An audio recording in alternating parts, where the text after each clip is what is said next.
Men are tired of being a wallet, handyman, and yard guy just in the hope of getting some extra attention on their birthday. Nothing is more repulsive than having a self-entitled adult 2-year-old whining and howling about how they're being so terribly victimized by other people's lawful right to not be their financial asset and household accessory. Women wanted this life and pushed hard to achieve it, even to the point of suing men's and boys' clubs, groups, and companies to get it. Now they are crying about it. As far as dating and being stood up, welcome to what every guy has gone through at least once in their lives at the hands of women. The first woman and the 46-year-old woman had decades to get a man. I'm sure many men wanted them and expressed that to them, so I find it hard to care or have sympathy for their situations and choices that have them where they are now. It's funny how today, women can openly admit that she is tired of being strong and independent woman for 40 years. Now she wants a man in her life to take care of the chores around the house and be a convenient handyman because she is tired or unable to perform these chores herself. Notice how there is no mention of love or a sense of respect for the man who would be in her life. It is all about them. Their convenience, self-entitlement, and validation. Leave these modern women alone to live the life they choose to live. They wanted equality and independence from men. Now they have it, and they hate it.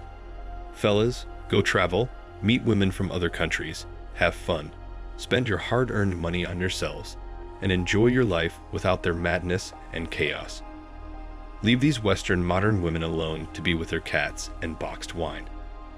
Any woman that says she is strong and independent, don't help them. Don't date them. Don't do things for them as a coworker, and treat them like another bro. She wants that equality. She should get it. Guys, remember, when women ask why men don't ask them out, they're not talking to you. They're not talking to me. They're talking to Chad and Tyrone about the bank account, the six-pack, and the Bugatti. Joe Schmo isn't even a consideration. Most men have just decided to stop accepting women's double standards. You all decided you don't need us, so we have decided to leave you to your own devices and be as independent and strong as you choose to be and take care of everything on your own. Maybe someday when you all wake up from your delusion and make a real heartfelt apology for taking us for granted, we'll come back and accept you back into the fold. Until then, good luck, ladies, and don't forget to feed your cats. What man in his right mind would pick up the old trash that was used up by other men and toss it on the side of the street? That's what a recycle bin is for. Men should get their passports and find a traditional, feminine, fit, supportive, appreciative woman who values their men and family. The truth is that there's no shortage of men at all, just a shortage of men interested in dating women with these attitudes. I want, but what will you give in return? Too late in some cases for a family. What is the value proposition for a man? Do all these jobs around the home and support these women so they can now have an easy life. 1 + 1 can be more than 2 if you find the right partner who will work with you to build the life and family. I'm so glad I did and am not in the dating scene these days. I think the idea that women should marry young because of beauty, fertility, etc. isn't the entire truth.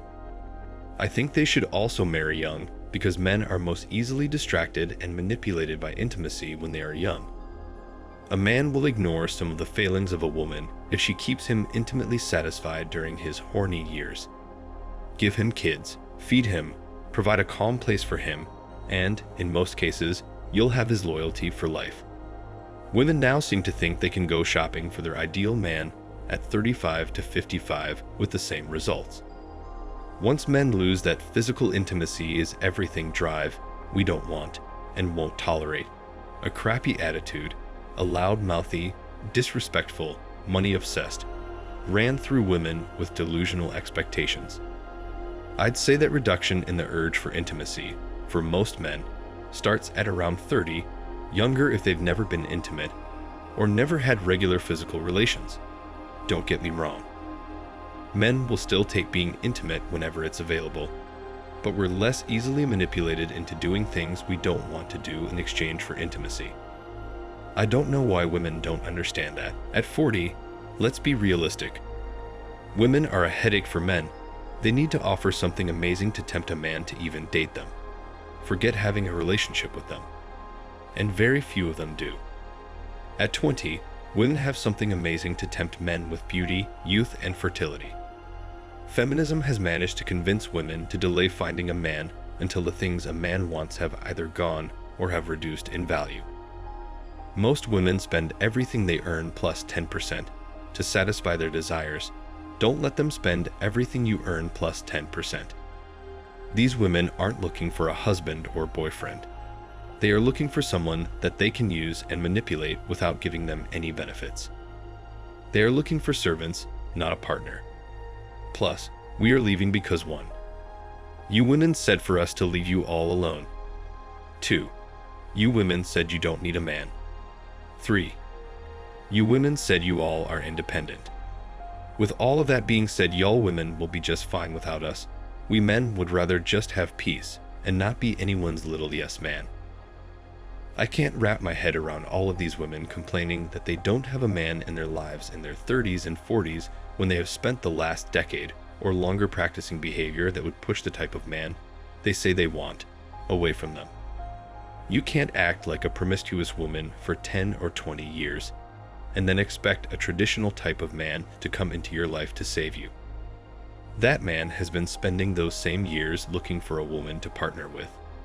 But after struggling with being cheated on or dismissed because her standards were unrealistically high or simply just invisible to women in general, but at the same time focused on himself, his career, his finances, and now when these women hit that age where they worry about their clocks ticking, all of a sudden that same guy is now a suitable partner in her eyes. Sorry ladies, that ship sailed. He is looking for the younger women that he didn't have access to when he was that age. Why would he choose the well-used, baggage-toting woman whose looks are fading and her personality shows all of the wear and tear from years of being promiscuous? This new position women are in was brought to them by themselves. Feminism told you it was okay to be that way, so you pushed that to the extreme. You became the don't need no man anti-man army, blaming men for all your problems. Then here we are 50 years later, you got what you wanted, and it backfired. So what do? Blame men again. There is no question as to why men have completely shut down the idea of marriage. You would consider yourself lucky if you can have one in a relationship anymore. It's bad to the point men are rushing overseas to find a suitable wife. Pat yourselves on the back, ladies, you earned it. It feels like women are too picky in their youth, and when they have missed their opportunity for a decent marriage, suddenly get serious in their 30s or 40s when their ability to attract a man has greatly decreased. Yes, there is a shortage of men because a lot of men have been treated very badly by women in their youth, including losing a lot of money in the process, and are over it. Successful men, in particular, are not signing up for long-term relationships because prenups are unreliable. They simply do not hold up in court half of the time they are tested. So, women, your gender are responsible for this mess. Until prenups become ironclad, many of the best men will avoid long-term relationships. Why is it difficult for you to ask any of us on a date? Why? Because far too many women really believe that they're a 10 in terms of looks, personality, and overall desirability, and that is simply not true for women any more than it is for men. Because of this inflated sense of their own dating value, some women can be downright rude and dismissive when approached by men who the women believe are well below their own minimum standards. Countless women state openly that they will not date men who are not at least 6 feet tall, full head of hair, are very fit, and very successful/wealthy. That's a very difficult stereotype for any average man to overcome. Men are also keenly aware of the double standards which exist in dating. If a man ever stated that he would only date women who had large front assets, slender waists, great legs, pretty faces, and who were at least 5 years younger than the man, women would freak out at the unfairness of such standards. They would say that men are superficial, while they are discerning and empowered to get what they want. Well, sorry girls, But it just doesn't work that way. Finally, why do women leave it up to men to ask them on dates? It's 2023. Why don't more women approach men? I think we all know the answer. Women don't want to be rejected. Therefore, they never want to take the risk. Like so many other things, women want men to take all risks. Thanks for watching Man Reacts. Show us your love and support by liking this video, sharing it with your friends, and subscribing to the channel. And let us know your thoughts on this in the comments. We're always up for a healthy debate and discussion.